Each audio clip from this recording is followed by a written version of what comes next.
મારા જનતાના મારા સરપંચે કીધું કે આટલો મોટો કાર્યક્રમ છે શિક્ષણનો, સાહેબ તમારે આવવું પડશે, એટલે મેં આવ્યો છું. અને કલેક્ટર સાહેબ તમારી જવાબદારી છે, તમે વહીવટ છો, તમે મને ફોન કરીને જણાવો ને કાર્યક્રમ છે. મંત્રી સાહેબ ગાંધીનગરથી આવે છે, કઈ તકલીફ છે અમારાથી તમને? પ્રાયતનાજી શર્માજી તકલીફ છે આપકો? તો કેમ ભાઈ તમે અમને જાણ નથી કરતા? કેમ આમંત્રણ નથી આપતા? તમારું વહીવટી તંત્ર હું ધંધા કરે છે ને બધું ખબર છે. હમણાં મોદી સાહેબ આવ્યા હતા, ખર્ચો થાય ભાઈ, 8-10 કરોડ રૂપિયાનો ખર્ચો થાય. તમે દેવ મોગરામાં ડેકોરેશન માટે કલેક્ટર સાહેબ 16 કરોડ રૂપિયાનો અમારા આદિજાતિ બજેટમાં ખર્ચો પાડ્યો છે. તમે ત્યાં મોદી સાહેબના મંડપના સ્ટેજ માટે 15 કરોડના ખર્ચા કર્યા છે.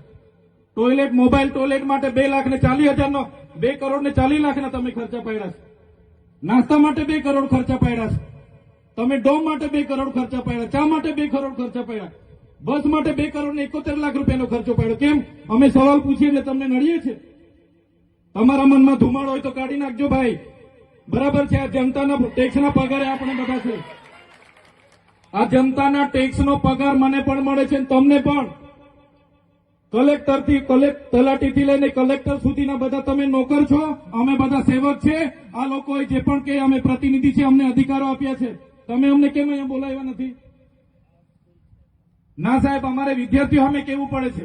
અમને કઈ, તમે દર વખતે ચિકદામાં કીધું, દર વખતે આ જ પ્રશ્ન ઉભો કરો છો, દર વખતે આ જ પ્રશ્ન ઉભો કરો છો.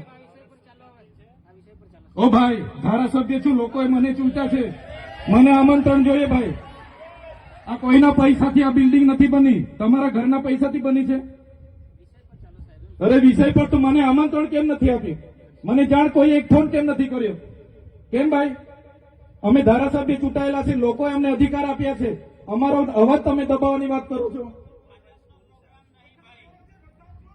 અમને કેમ નથી આમંત્રણ આપ્યું? તમે તમારે આમંત્રણ આપવું જોઈએ ને અમને. ઓ ભાઈ, બંધ કરી દેવાડો, મારા અધિકાર છે ભાઈ. તમે આવો, બંધ કરી દે એટલે, બંધ કરી દે એટલે આમંત્રણ કેમ નથી? બંધ કરી દે એટલે, બંધ કરી દો એટલે, બંધ કરી દો એટલે આમંત્રણ આપવું જોઈએ ને તમારે.